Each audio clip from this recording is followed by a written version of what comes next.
This is All India Radio. In the program Spotlight, now we bring you a special discussion on Cyclone Yas with Dr. Mrutyunjay Mohapatra, Director General of Meteorology, India Meteorological Department. Moderator is Ruchika Chitravanshi, journalist. It was a week ago that the powerful cyclone Tokte hit the parts of India, and we are still struggling with it. And now there is news of another strong cyclone that is on its way. This time it is heading towards the Eastern Ghat. It is called Cyclone Yas, which is expected to intensify into the cyclone today and reach Bengal, Orissa and other coastal areas of eastern India sometime on Wednesday.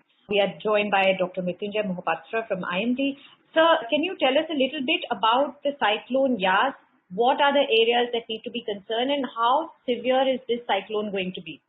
Cyclone Yas is now located about 500 kilometers south-southeast of Paradip and 600 kilometers south-southeast of Balasore. It is expected to move north-northwestwards and intensify into a very severe cyclone storm gradually by tomorrow evening. It will continue to move north-northwestwards and cross North Odisha and adjoining West Bengal coast between Paradip and Sagar Island around Balasore during noon of 26 May.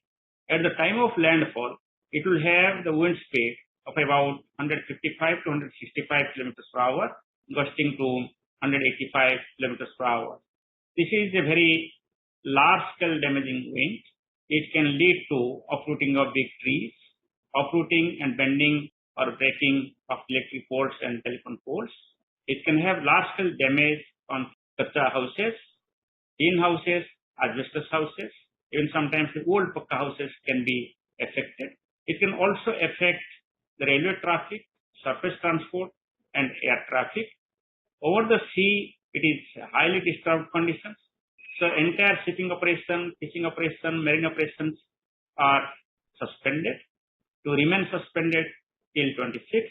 And in association with this cyclone, we are also expecting heavy to extremely heavy rainfall. Already rainfall has started over coastal areas of Odisha. It will gradually intensify, and we are expecting heavy to very heavy rainfall over coastal districts of Odisha and West Bengal on 25th, and it will further increase on 26th with heavy to very heavy rainfall and extremely heavy rainfall, that is rainfall exceeding 20 centimeters in 24 hours is expected over North Odisha districts and also the districts of Gangetic West Bengal. On 26th, after crossing the coast, the cyclone will move north-northwestwards across Mayurbhanj towards southeast Jharkhand, Jamshedpur area, and gradually weaken. Therefore, under its influence, interior districts of West Bengal, North Odisha, and Jharkhand, South Jharkhand especially, will have the gale wind speed for some time in the night of 26th, and it will gradually decrease towards morning of 27th. So interior districts also can have the partial damage in terms of uprooting of trees and damage to electric and power communications and also thatched houses, mud houses, etc. We have the slums, small towns in this area, cities also. So there can be inundation in low-lying areas in the cities and also in the coastal districts because of this heavy to extremely heavy rainfall. We can also expect the storm surge, that is the tidal wave above the astronomical tide of 2 to 4 meter height can inundate the low-lying areas of Balasore, Bhadrak, Kendrapara and Jagatsinghpur districts of Odisha and Medinipur and 24 Pargana districts of West Bengal. So at a time you will have the three types of multi-hazard scenario in terms of the heavy rainfall, storm surges and also the winds. So therefore, there will be need for evacuation. We have advised for evacuation and concerned state governments are taking steps to evacuate people from low-lying areas. So I will suggest, or we have given the advice that complete suspension of fishing operation, shipping operation, the operations along the coast with the industries and ports, etc. needs to be regulated, and people should move to the safe areas from the low-lying areas and unsafe areas. They should remain in the safe area or the shelters as long as there is threat due to cyclone. They should listen to the official warnings. They should not believe in rumor. They should not spread rumor. Cooperate with concerned state and central agencies for meeting this challenge due to the disaster like cyclone. So you're saying this is going to be like wind speeds are over 150 kilometers per hour, and you've also said that how evacuation needs to happen in the low-lying areas and complete suspension of fishing activities, shipping activities. Any lessons from the cyclone Tauktae? Because we did see some tragedy happen there, that a ship was stranded and there was a whole search for survivors happening. Any learnings from Tauktae, and how do you compare Cyclone Yas to our experience with Tauktae? The maximum intensity of cyclone Yas, which we are predicting, is 155 to 165 kilometers per hour, and it is comparable to cyclone Titli, which crossed extreme northern part of Andhra Pradesh and southern part of Odisha in 2018. And also, it will have slightly less intensity compared to cyclone Amphan, which crossed West Bengal last year on 20th of May. But whenever the wind speed reaches around 150 kilometers per hour, the impact in terms of the damage to the structures will be almost same as that is occurred in Tauktae or in Amphan or Titli. With respect to the tragedy which happened in case of Arabian Sea, I just want to mention that in every cyclone, India Meteorological Department provides warnings with respect to marine operations. We provide various types of warnings specifically for various users. For example, we have got the fisherman warning, we have got the warning for fishery officials, we have got the warning for coastal shipping, called as coastal weather bulletin. For deep sea area shipping, we have got sea area bulletin. We also issue a global maritime distress safety system bulletin for the international shipping. So the special bulletins for the port authorities along the coast. So all these bulletins are also continued. In addition to that, there was high-level meeting conducted by Honorable Prime Minister, followed by Honorable Home Minister, and also Cabinet Secretary. And there is the highest level of importance being given to the management of this cyclone, and specific care has been taken with respect to the marine activity or offshore activities.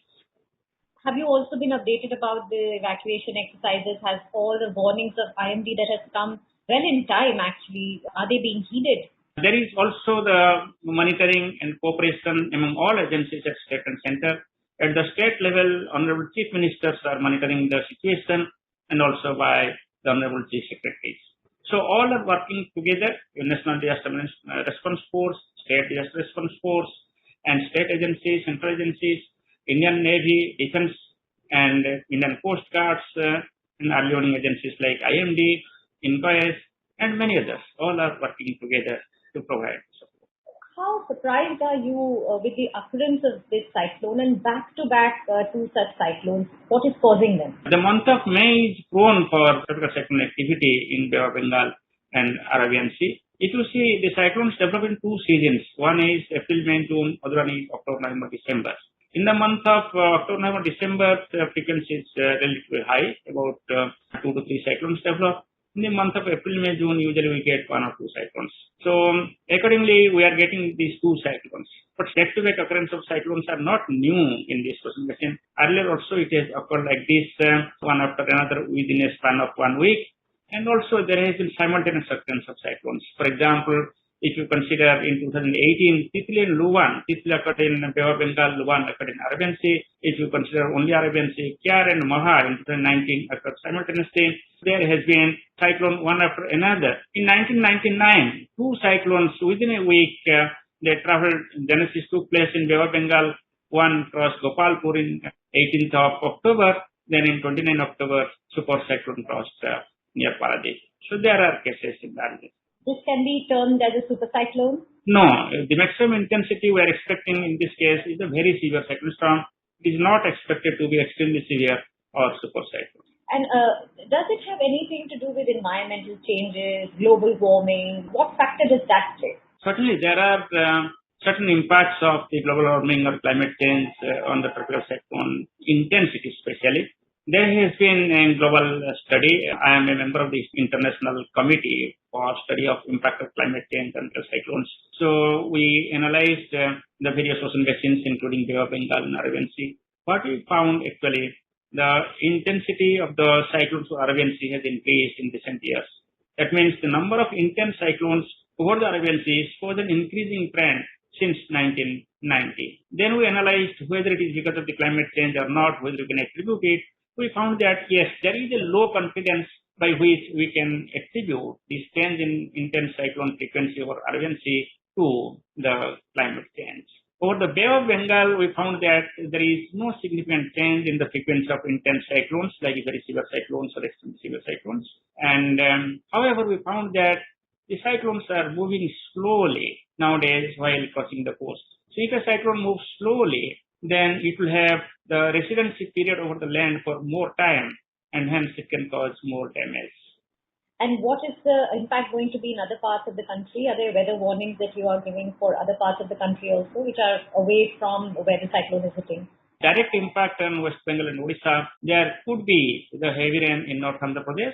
Today and tomorrow, we can expect heavy rainfall over Assam, Meghalaya, and Southern and West Bengal, Sikkim on 26th and 27th. Jharkhand will have heavy to extremely heavy rainfall activity on 26th and 27th. And Bihar also can experience heavy to very heavy rainfall activity on 27th. So also IMD is an agency that many other neighboring countries of India also depend upon and seek advice from. Can you tell us a little bit about what you have told some of the other countries about this cyclone? IMD acts as a regional specialized meteorological center for tropical cyclones. It is one of the 6 centers in the world. It is mandated to provide the tropical cyclone advisories to all the countries in Bay of Bengal and Arabian Sea region. So accordingly, with this cyclone, we are providing information to Bangladesh. Even I talked today to the Bangladesh Meteorological Department. There is close coordination. Information is being provided to them. So when Southwest cyclone was coming over Arabian Sea, so we also shared our information to all the member countries of this WMSK panel, especially the Sri Lanka, Maldives, and Pakistan, Oman, Yemen, Iran, Qatar, Saudi Arabia, UAE. All these countries also got our information because there are many activities over Arabian Sea by all these countries, and we provide them advisory as and when the cyclone develops over this region. Can you give us an outlook now after Cyclone Yas? Are you seeing a period of peace and quiet, or are you expecting more such activity in our seas? At least for the next 7 days, we are not expecting any other development like tropical disturbances over the Bay of Bengal or Arabian Sea. So, Dr. Mohapatra, I'm curious, like as a scientist also, how far in the future can you actually see and predict? People also would like to know. There are 2 types of predictions. One is short to medium range prediction, which we provide each day about the likely genesis of. That is valid for up to 5 to 7 days. And every Thursday we provide an extended range outlook, which is valid for next 2 weeks. So during this 2 weeks period, likely probability of genesis of cyclones also provided. This is coming at a time when India and the whole world is battling with the pandemic. How challenging is it for IMD to function and to do all of the things that you do amid a pandemic? What are the specific challenges that you have faced? It is really very challenging for India Meteorological Department to manage during this COVID period because we are also maintaining COVID appropriate behavior. There is work from home principle, and people have also some kind of fear in their mind, and people do not like to come to the workplace, and we have to motivate them. But I am very happy to inform you that IMD people rise to the occasion, and during the cyclone period, all are cooperating, and round-the-clock watch is being maintained. All observations are being taken, including observations from the ground, observations from the air, and observations utilizing the radar. And also, we are running all the numerical observation models, data exchange, and computing systems so that timely informations are generated, and all the warnings are being communicated for various stakeholders and specific users without any threat. Thank you so much, Dr. Mohapatra, for joining us. We know all about Cyclone Yas now, and very timely advice and warning coming from IMD for the states that are likely to be affected by this cyclone. Thank you so much, Dr. Mohapatra, for your time. Thank you. You were listening to a special discussion on Cyclone Yas with Dr. Mrutyunjay Mohapatra, Director General of Meteorology, Inter-Meteorological Department. Moderator, Ruchika Chitravanshi, Journalist. This program was produced and presented by the News Services Division of All India Radio. You can listen to it on our mobile app, News on AIR. This program is also available on our website, newsonair.com. You may email your opinion about this program at airnsdtalks@gmail.com.